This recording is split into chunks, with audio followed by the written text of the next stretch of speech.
Hello, and welcome back to Therapist Plays Doki Doki Literature Club. All right, it's finally over, you all.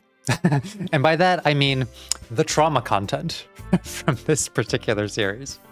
We have now seen basically every corner of this game, aside from probably a few exceptions. And the last major thing to do is to check out the side stories.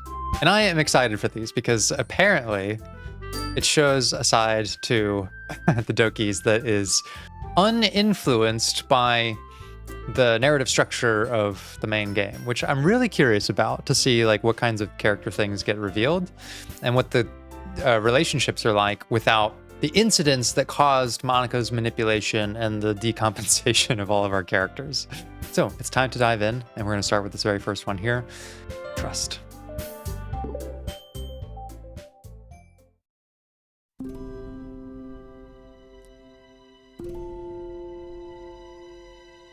It's already so pleasant.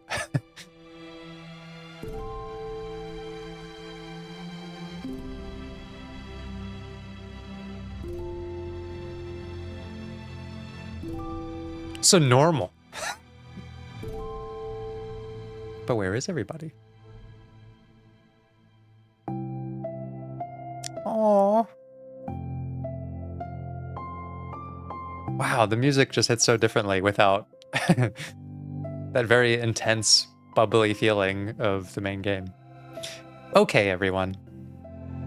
The literature club is starting. Let's all have a seat and take attendance, okay? I miss debate club. Who knew it would be so difficult to start a new club? I feel worse with every day that passes without anyone coming in. Wait, is she here by herself? I'm really starting to lose confidence. Monika's the only member of the literature club. Oh my gosh, this is like kind of like a prequel in a sense also. In the days that have passed, all of her efforts to recruit new members have been fruitless. Am I going about this wrong? Monika glances at one of her flyers. The headline is, "Do you like literature?" Maybe no one is into literature enough to pick it over their other club interests. I can't just rely on people liking literature. I need to sell them on a vision. Vision. But what kind of vision? Monika rests her head on her desk, deep in thought. But before she realizes it, the recent nights of staying up too late start to catch up to her. Wow, okay, this is already a very different Monika. And I feel like, in a sense, I don't really know much about her because we only know the version of her that was kind of trapped in the game. And I think that situation changes so much about what motivates her and how she goes about accomplishing her goals. So I'm very curious to see like what the difference is when, well, she's just up against the regular problems of being a anxious, stressed young adult. It's so quiet, and the noise of the air conditioning is soothing.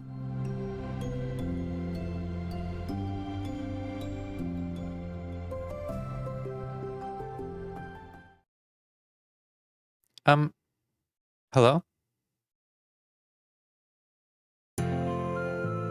Ah, what a beautiful sight to wake up to. Suddenly, a voice causes Monika to snap awake. Oh my gosh! I'm so sorry. I never do this. Gosh, I am loving the soundtrack changes. Is this the napping club?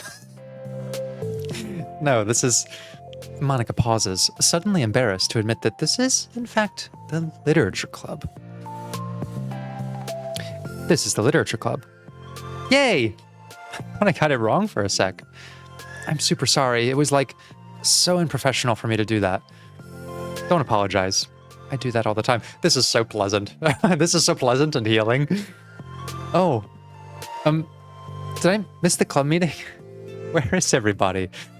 Well, about that. This is everybody. Really?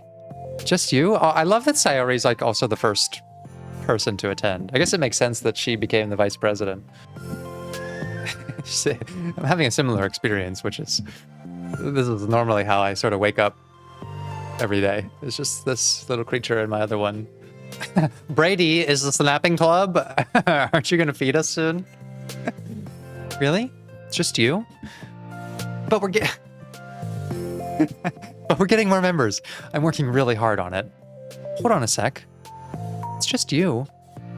That means I get to be Is she self-appointed? Wow. Okay, that is bold. Oh my gosh, I love that about her. Goes to show you how much more initiative and trust in herself she has, outside the influence of everything else. We don't know, like, really how much has changed about the characters yet. It's possible there's still elements of, their mental health in play. But, like, Sayori from the other version of the game, I don't see coming at this situation like this. She really just inserted herself into, like, the second main character role here. Wait, Vice President? What are your qualifications? Well, I'm better at napping. This is so wonderful. This is like the best thing ever. Maybe I should be the president. Okay, Sayori. Maybe calm down a little bit. Now you're just making fun of me. Oh, I'm sorry. What was your name? Sayori. Okay, Sayori. I've been trying really, really hard on this club. I know you caught me at a weird time, but it's really disheartening not to be taken seriously, Interesting that she takes it that way. I just see, a very playful, maybe a bit ditzy of a person here. But soon you'll realize, Sayori, that this is a very serious club where very serious things happen. I care so much about this. I just want to find other people who do too. Oh no. I'm so sorry. I do care. I promise. I have a hard time being serious, that's all. I didn't mean for it to hurt you. So genuine. And I was joking about the vice president thing too. I would make a terrible vice president. I mean, sure that Monica tries to say something reassuring, but it's difficult when she still doesn't know much about Sayori. Make her vice president, now! I'm sorry that this isn't like a real club yet. She'd still be interested in joining after I found a few more members, at least. Well, no. I want to join now! Oh my gosh. I know that this is like very simple and kind of innocuous of a conversation, but just given the context of, being a therapist, like you mostly interact with people during times of their life where they're like not doing so well. And you're exposed to their flaws. You learn about the external barriers that prevent them from getting better. And you also learn about the internal barriers, like the stuff about themselves that makes it hard to get better. And, you work with them and you start to see improvement at the end of the process, which not everyone even makes it to. I haven't brought this up before, but like a lot of people just stop coming to therapy. They just kind of phase out, or they move from weekly to bi-weekly and then to monthly, and then maybe like you never hear from them again. It's happened before. In my world right now where I work at a program, like people come and go from the program, and sometimes your therapy just stops, and there's never been a conversation with them again. You don't see them anymore. And so I've invested a lot of like time and energy and, thought into people that sometimes you go to work one day and then they're gone and there's no more therapy. And I don't really know what the result is. Now, sometimes they'll come back and you hear from them again, and, sometimes you occasionally get an update, and that's very rewarding for them to say, oh, this left an impact on me.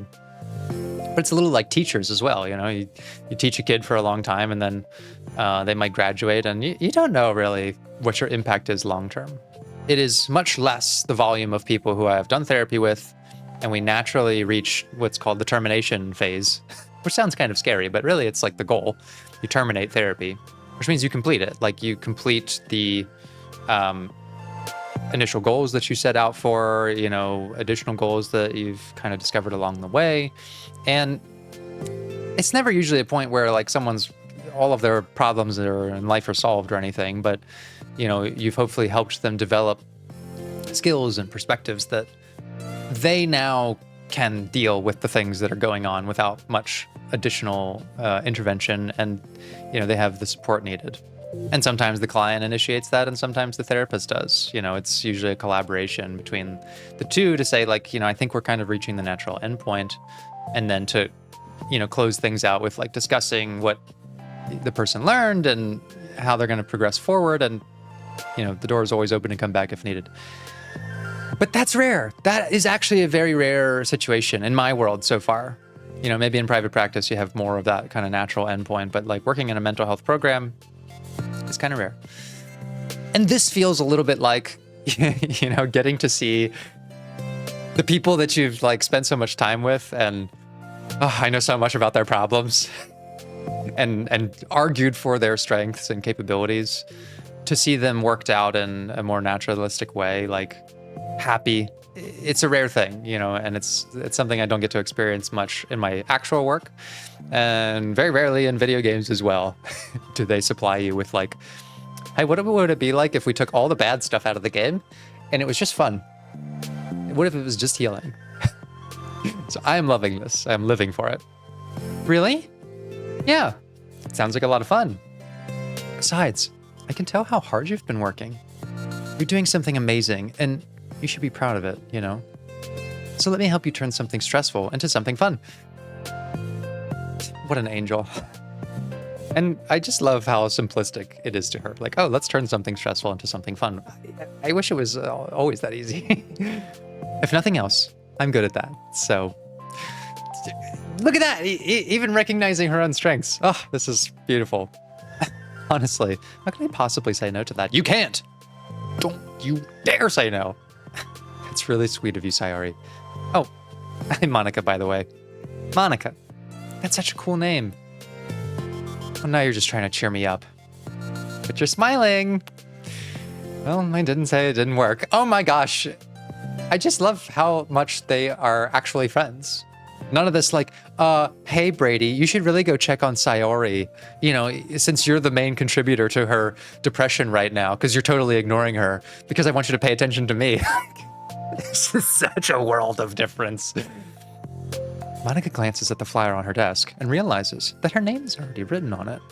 So, what do we do first? Well, it's getting pretty late, isn't it? We can go home and try to come up with some new ideas to recruit club members. I can do that. Cool.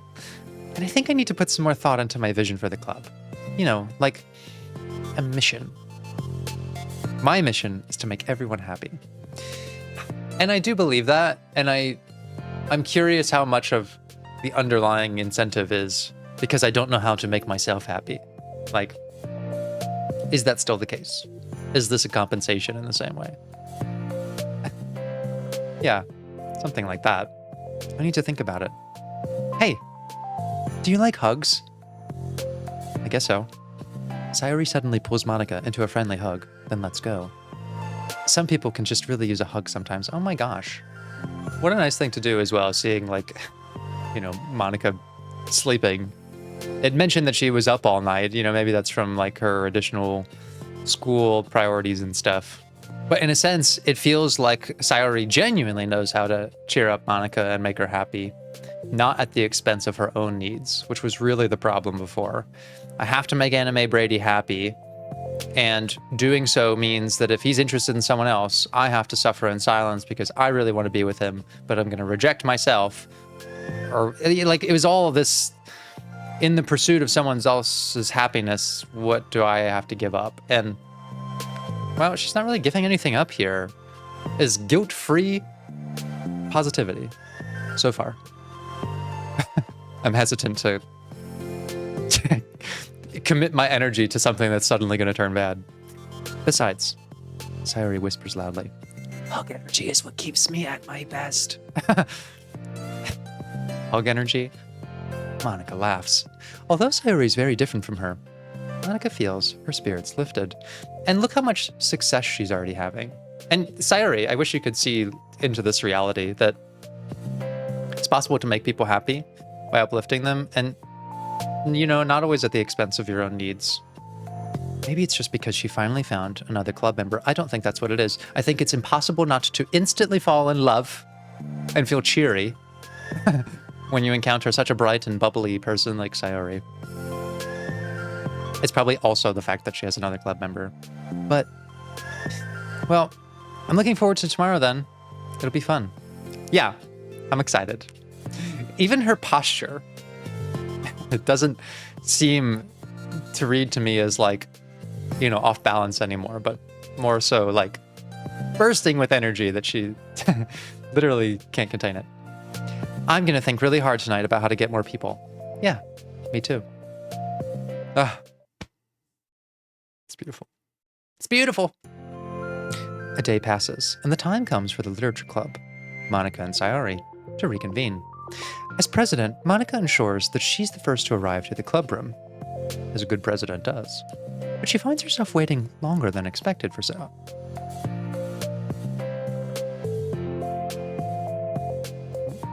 Why?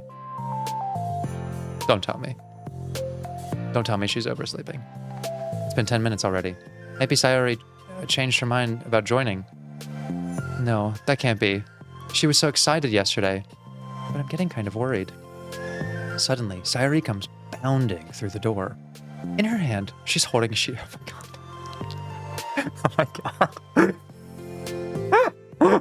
If it was like, sorry, I'm late, I overslept again, I was about to lose my fucking mind. Okay, why is she late? Sorry, I'm late, I'm here. It's okay, welcome back. And Sayori spins over to Monica and deposits the sheet into Monica's desk. What's this? Oh my gosh. It's a poem. Take my hand. Take my hand. Take me forward. Take me to your dreamland. Caution me to watch my step, so I can't look back at my footprints. Climb the stairs ahead of me, while I look up to you. The more I look forward, the more I look up, the more I can lend to you. If you can trust me to follow your pace, I'll trust you to set it. If you can trust me to lend you a smile, I'll trust you to return it. Take my hand, take me... Oh my gosh, it's... it's so fucking positive. Oh, there's a bit more. Take my hand, take me forward. Take me to your dreamland.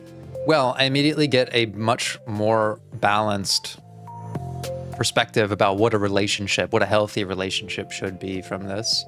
Take my hand, take me forward, take me to your dreamland could signal, like we've seen before, like, an overdependence on the needs and desires of other people.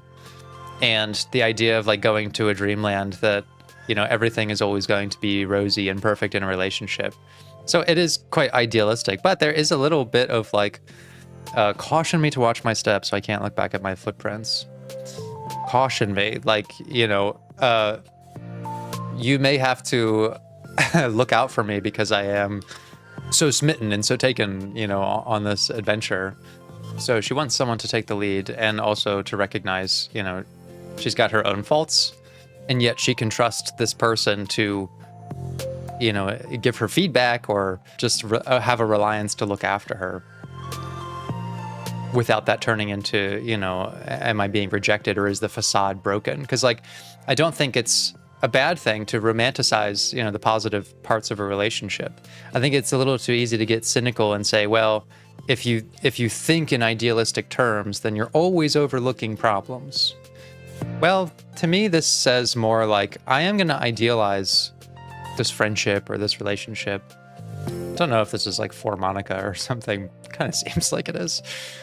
But I will be able to withstand a correction, here and there, or you needing to support me through my own faults because the relationship is strong enough. Like, I think this is a nice thing to say. And yeah, like I said, maybe signals a little bit more of a rational understanding of a still romanticized pair. Climb the stairs ahead of me while I look up to you. The more I look forward, the more I look up, the more I can lend to you. The more I can lend to you. I love this word lend. It's not giving something away. We're not losing something. We're not parting ways with things that are essential to us. It's a lending, like it's a sharing. There's a time where this may come back to me. It's very light. It's very trusting to lend someone something, to put something special from yourself into their hands in a non-transactional way, like not expecting anything in return and trusting that, it will be given back or something of equal value will be given back. Like just that single word in there is, I think it means a much healthier view on what it means to give someone else a part of yourself. If you can trust me to follow your pace, I'll trust you to set it. So again, a mutual trusting, not just I trust you and I blindly ignore everything about me. If you can trust me to lend you a smile, I'll trust you to return it. Repeating that theme of lending and sharing affection can also mean, my needs get met and so do yours, not just yours and I'll suffer in silence so long as you're happy. Take my hand, take me forward, take me to your dreamland. Okay, so I love it. I love it, folks. I love it so much. I love it for Sayori, I love it for Monica, I love it for me, and for every single one of you. Hey, this is really good. You wrote this, Sayori? Of course. Wait, no. That's the wrong side of the paper. Huh? I wasn't ready to share that yet. God, I'm so embarrassed. Monica flips over the paper. Written on the other side is a list of ideas for recruiting new club members. I really hope that was for Monica. It would just be so funny. It's just like such a nice poem about becoming someone's friend who's going to lead you to a new fun and activity of being in a literature club.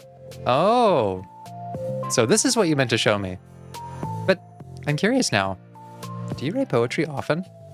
I do, but I'm sure I'm not anywhere near as good as it is you are. Really? I'm actually terrible at writing poetry. I've never written anything I was happy with. Like, I always read it again a week after I write it, and I'm like, wow, this is so stupid. Interesting. So there are definitely still aspects of the self-doubt, imposter syndrome in Monica, but interestingly, they don't seem prevalent enough for her to not still go forward with her goals. Like, the doubts of, can I be a good club leader, aren't making her not start a club. Her doubts about the quality of her poetry aren't going to stop her from writing a poem, I'm sure, here. Which it just signals to me that, like, that is a part of her personality, a kind of perfectionistic drive. But with the right kind of support and encouragement and being driven by her values of wanting to, do good things, she can overcome them. Like, the goal in therapy and in mental health and all of this is never to, like, completely remove all of your negative faults and leave only good ones. It's accepting that you will always have faults, and do you now have the skills and endurance to deal with them and overcome them when they show up? Like, I get anxiety. Still. I still get a lot of anxiety sometimes. I probably over worry about things that are actually pretty secure in my life. I sometimes act, impulsively in response or even defensively to them. And yet I do feel like I'm at a similar point where, like, the anxiety is not overwhelming enough that I, like, don't still go after the things I want. The anxiety doesn't lead me to avoid doing something because I'm worried about the outcome. What it leads me to do is push into trying to resolve as much of the anxiety as I can by either seeking support from people I'm close with or, trying to work on it myself. And then proceeding with my goals and agendas and hoping that if I'm going to decide to do something, I try to make sure it's, a values-driven thing, that it makes sense. Am I doing something good for myself and other people? And if I go in with good intentions, I trust that whatever mistakes I make, I can address with myself, with whoever. Like, every time I do something new, and especially if it's something that, is going to leave an impact on more than just myself, right? That, like, I get anxiety about it. Just as if you're an actor or you do any kind of performance, it's not like once you have one performance, you overcome performance anxiety forever. No, like, you tend to still get it, it's context driven, and it's just something that you continuously work on.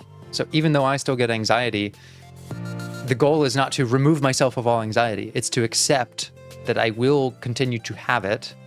And do I get better at addressing it? And do I trust that I can, survive it and still accomplish the things that I want?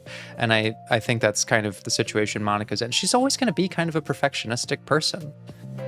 I wouldn't be responding to her with, therapeutic intervention to be like, Monica, you got to lower your standards because this gives you too much anxiety. No, she has high standards. She's ambitious. This actually pushes her forward in a lot of meaningful ways. It becomes about tolerance to the distress and kind of gaining trust in herself over time that despite the anxiety you have, you will push through it and succeed. I don't know. It's like the dramatic version of me doesn't agree with the person I want myself to be. Or something like that. Oh, you should have more confidence in yourself. You're the literature club president. I guess you're not wrong there. I need to like set a good example or whatever. You know, I can envision the club doing something like that. Doing what? You know, like sharing poems we write and stuff like that. Oh my gosh, I love that this came about because of like this, that Sayori wrote a poem, accidentally shared it, and that inspired Monica to make the club about that. Oh yeah, I would love that. It's such a good way to learn about other people, you know? It's like we have so many emotions that we can't express to other people usually. But you can when it's a poem, right? Beautifully said, Sayori. And to that point, I would ask her, how did you learn that? How did you learn that your emotions are difficult to express to people, but that there's this creative outlet that can allow you to get them across, to be sentimental, to get deep with someone without, you know, kind of overburdening them or seeming weird about it if you just said it out loud. Like, there is something about translating your thoughts to writing and giving it to someone. I think the part where we take it and we can experience it privately in ourselves allows us to take on more of an emotional weight than if, you know, Sayori just came up to her and was like, I trust you now to lead me everywhere forever. Like, that would be weird. But when you know that someone carefully constructed those thoughts into a poem and that you get to privately experience it, it lets you know that the thoughts didn't come impulsively. They were crafted, they were composed, they were intentionally shared. And so letter writing is a really powerful thing for relationships. In fact, it's something I recommend to couples all the time, especially if they're having trouble communicating, you know, through issues, is to start writing letters to each other. Yeah, you live in the same place and you talk all the time, but there is something different about sharing writing. Yeah, I think that's helping me form a cohesive vision for the club. So I'm glad you showed me. Well, even though it was by accident. Me too.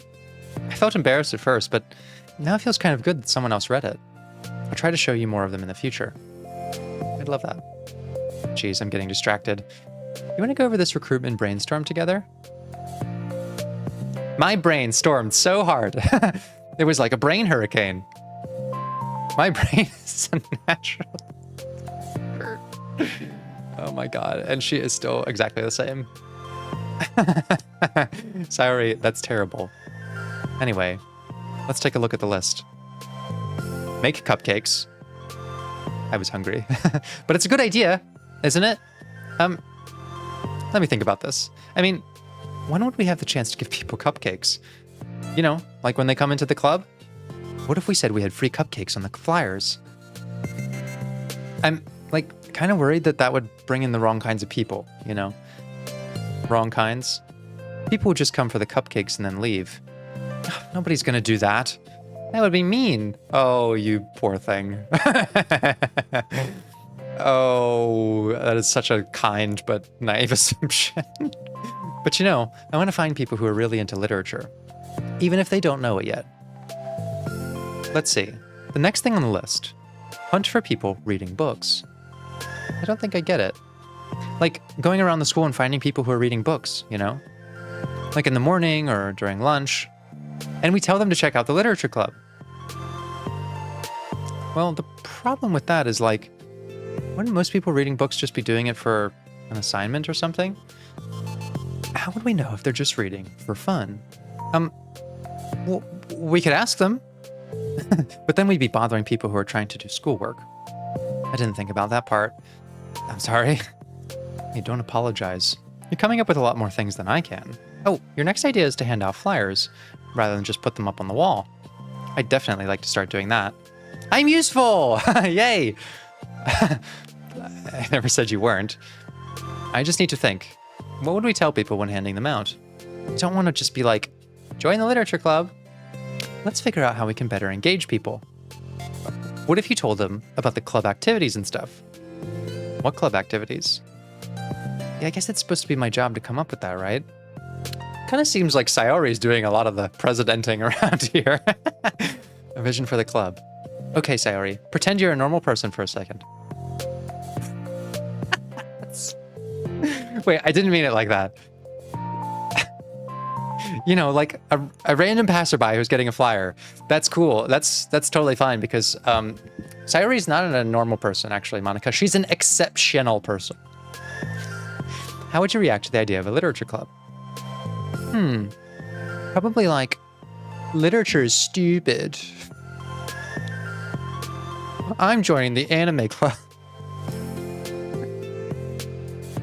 I wonder if she's referencing an actual conversation with Anime Brady there. What the heck? Sorry.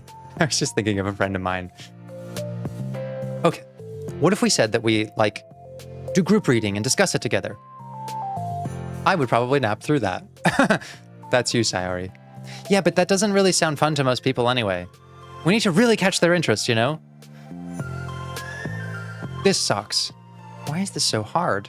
Well, Monica, I'm curious, actually, because you knew that starting a literature club was something worth doing, clearly, and you had the expectation that people would want to do it. But, yeah, what do you think people's buy-in is? Monica, don't be sad. What do you like about literature, Sayori? Me? Well, kind of what I said about the poem earlier. I think it gives you the chance to express yourself.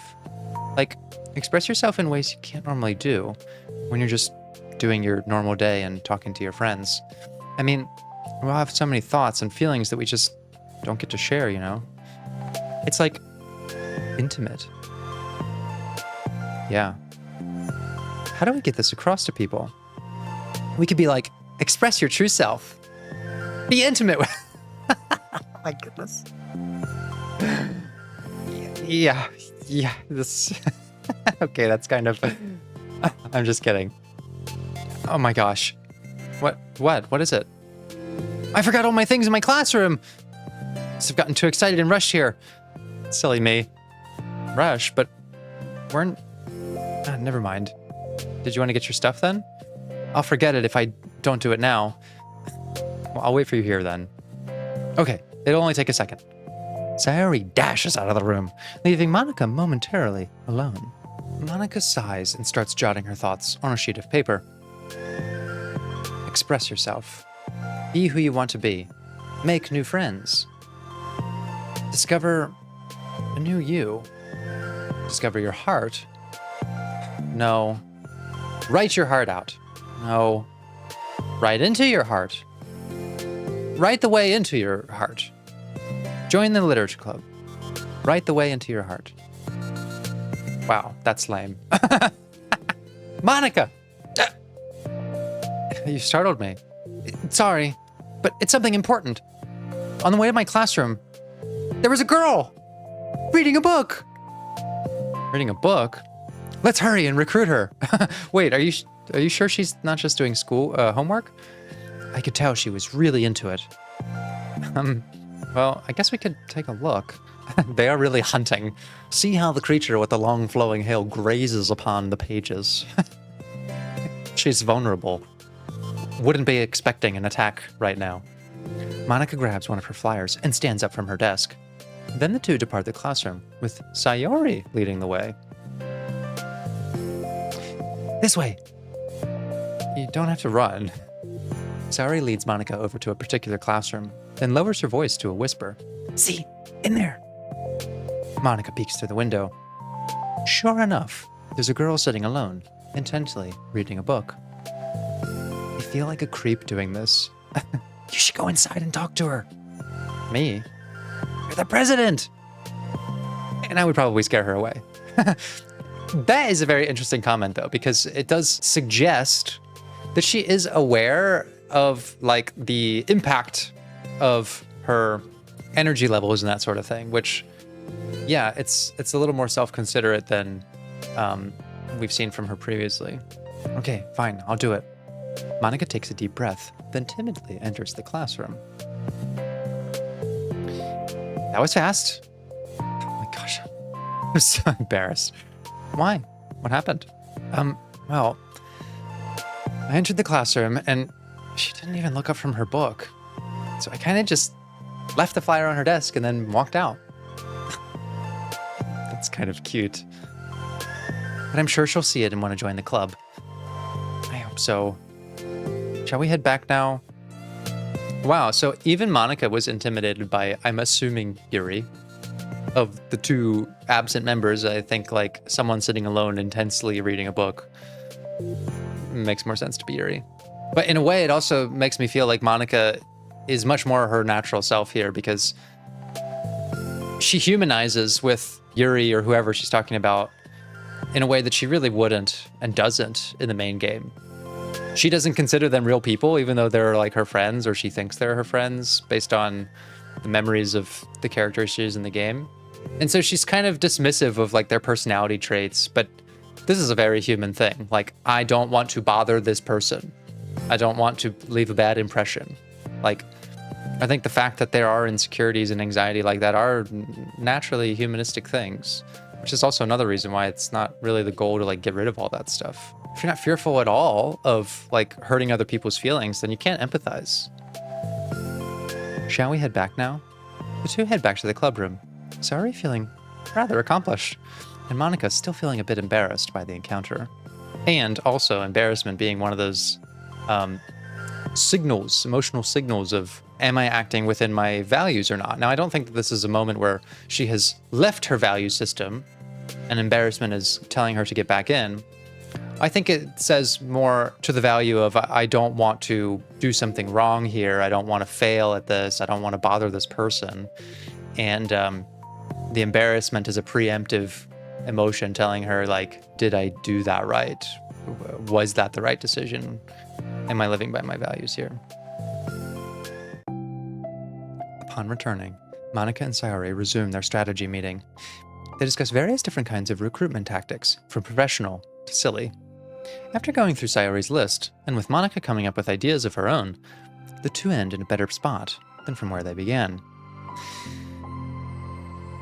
Well, I would say today was pretty productive, wasn't it? Yeah. I think we're starting to make progress. I can't wait to get some new members! Hey, what's this? Sayori peers at the sheet of paper Monica was jotting on earlier. Oh, don't mind that. I was just thinking to myself. Join the literature club. Write the way into your heart. That's so cute. That was a little overdramatic. But Sayori pauses and thinks for a moment. You know, I don't think you give yourself enough credit. What? What do you mean? Like, I don't know. I feel like I can tell from talking to you today. It seems like you're always afraid of doing something wrong. Yeah, but would you call yourself a perfectionist? Yeah. Yeah, I definitely am. I mean, I always have an idea in my head of how I want things to go. And it's like, I can't accept anything less than that. But I think in the end, it helps me try my hardest at everything, so I don't think it's that bad. Well, no, it isn't. It's like sort of finding that balance, you know. Being a perfectionist is the source of her ambition, which is, you know, higher than maybe most people's. On the other side of her decisions and the outcome of them, though, is can she tolerate the situation where things don't go according to plan? And that's probably where she needs to improve. But it's not like you need to get rid of this perfectionism in totality. Like with this club, we have such an opportunity to make it exactly how we envision it. But it feels like we only have one shot at it. So I'm just really afraid of it deviating from that. The vision. What's the vision? It's... Monica pauses to think, then shakes her head to herself. She sighs. I don't know. I just want everyone to... Monica trails off. Smiling, Sayori taps her finger against the sheet of paper. Write the way into your heart. I think what you're trying to do is to make the club that you need the most out of anyone. Well, you're the one who knows yourself best, of course. But I'm here to help you. Monica returns Sayori's smile, which is a nice little callback to the poem she wrote earlier.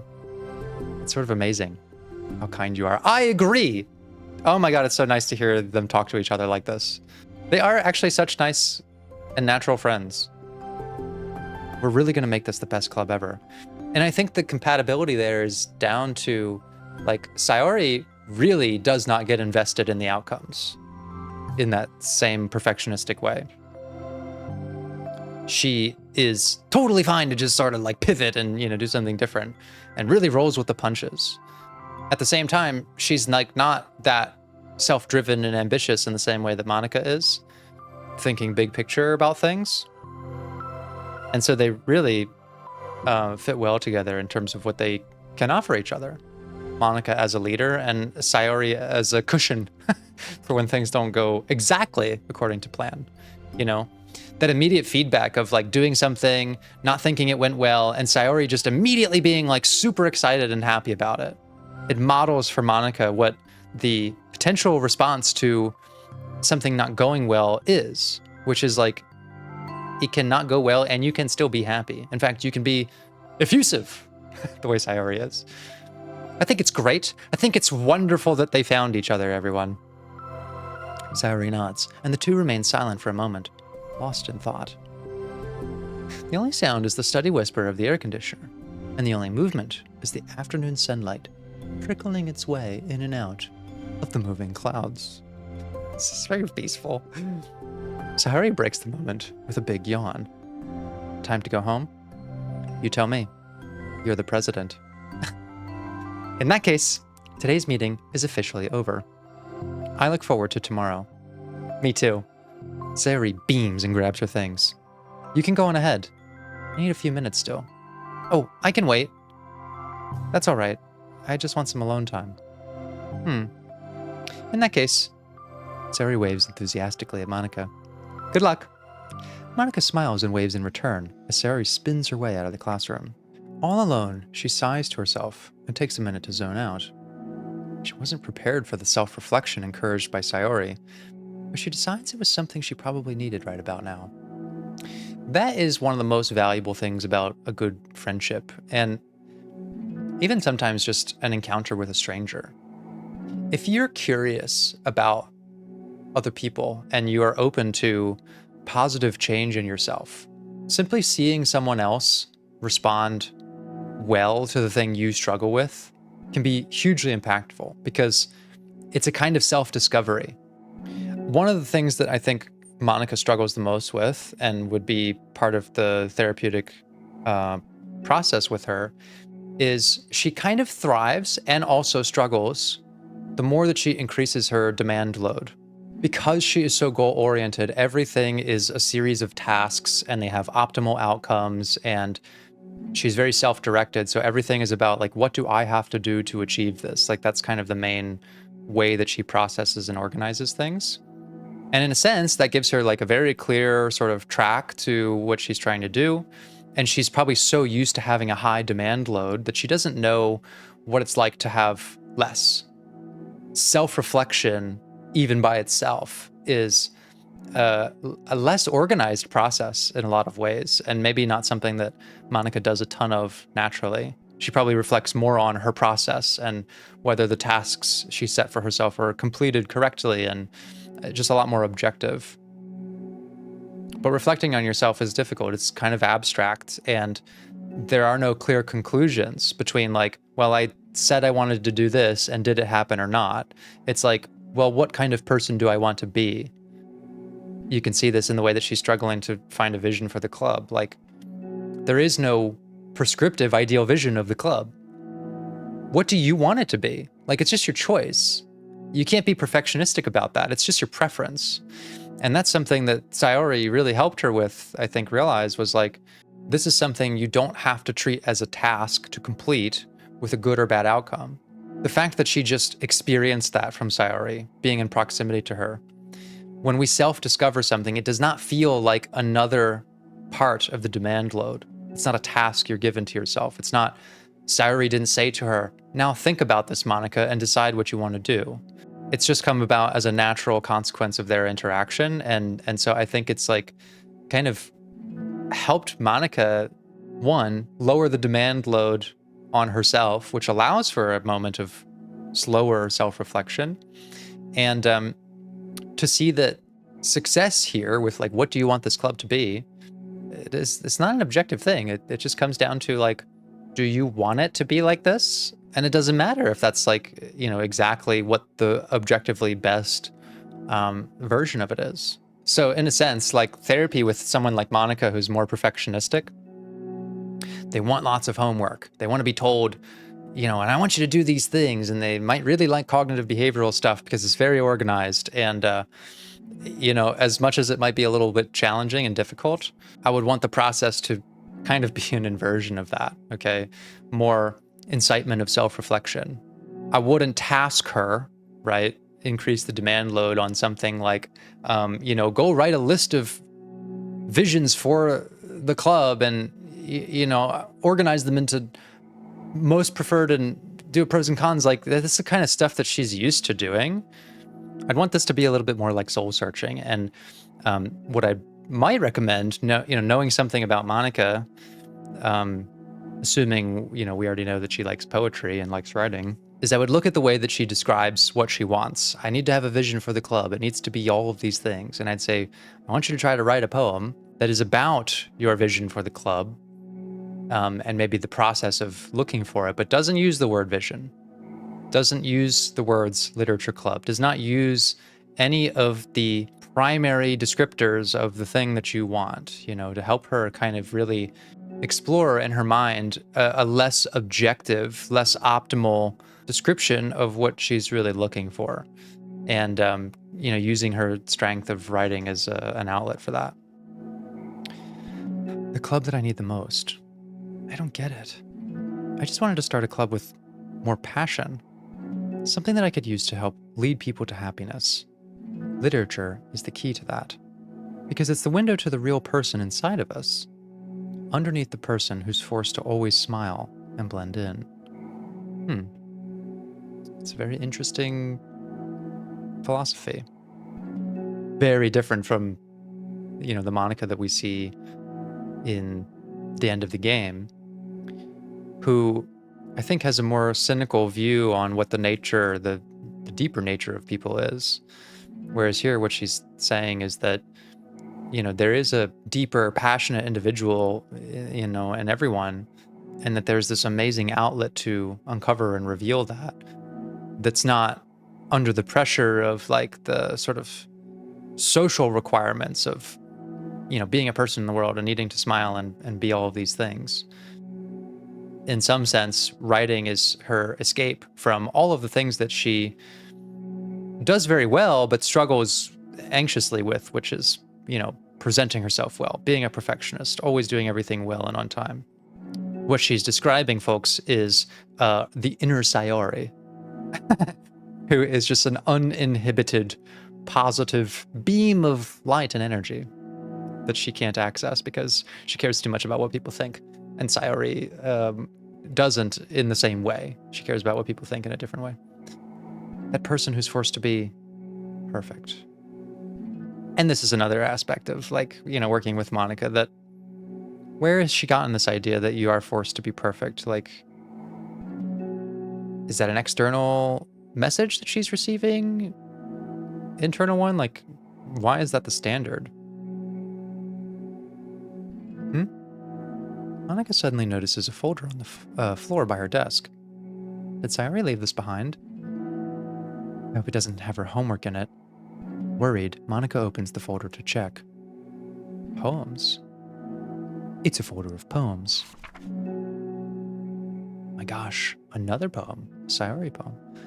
Become the flower. The feeling of joy is a flower plucked from the ground.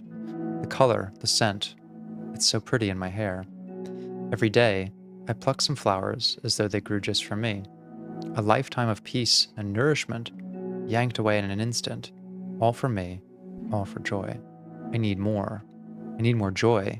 I need more happy. Pluck, pluck, pluck every day. Pluck, pluck, pluck. So pretty in my hair. Pluck, pluck, pluck. You're going to die. And you too. Beneath my feet, a flower stands alone. It beckons to me. I twist the stem, freeing it from its clinging roots, caressing the final joyous moment between my fingers. But to what ends? I look in every direction, and the field I stand in, the prosperous field. It's a barren wasteland. The fruits of my labor, the carnage of my joy. It's such a good line. And that is why I've decided I must become the flower. Okay, this is really deep. Feeling of joy is a flower plucked from the ground. Seems to start with this idea that, like, at any cost, we just keep extracting the thing that gives us joy, not really considering the damage that it's doing. And I think that could be read in multiple ways. One being like it's an external source of joy, not an internal one. We haven't become the flower yet. The joy is from something else, not from ourselves. But also sort of the carefree nature of, not considering like what the cost of happiness is. Because there is always a cost, it's going to cost time and effort in some way to achieve and maintain. I need more joy. I need more happy. Pluck, pluck, pluck every day. This sort of recognition over time that it's leading to the flowers dying. That sometimes it's just for superficial things like looking pretty in the hair. The pluck, pluck, pluck, it's so much repetition, like this has become a routine. It's really become something that we don't consider even more so and become quite dependent on until we have this moment of recognition where we look in every direction and field is a barren wasteland. The carnage of my joy, it's so good. And that's why I must become the flower. I think this is also where maybe two things. In a sense, this is a good recognition. Like, I can't just keep extracting happiness from other things. I have to become a source of happiness myself. But I also could see this being like Sayori reflecting on how she needs to be a source of happiness for other people. Because the flower in this story is something that dies, is taken for someone else's happiness. And so is that what she's like recognizing? I have to become the flower, this resource for other people, that my death is their joyous nourishment. It's pretty complicated. What the? Wait, Sayori. Oh my God. Okay, so this is really intriguing. It seems that the side stories are not just gooey, bubbly, pleasant interactions between our favorite characters. There are still elements of struggling and many of the signs of their mental health from the main game are still there. I do think that it was earlier hinting at Sayori's depression, if she's still like chronically laid and stuff like that. So I won't hold out too much hope that like all of those things are gone, because they shouldn't be. I mean, they are a part of the characters.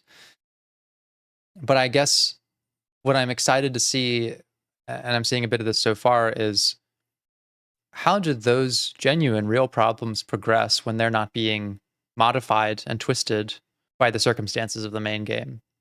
Which is to say that, like, how do the characters work on them when they are just left with supportive friends and the natural ways that they might work things out through talking to one another?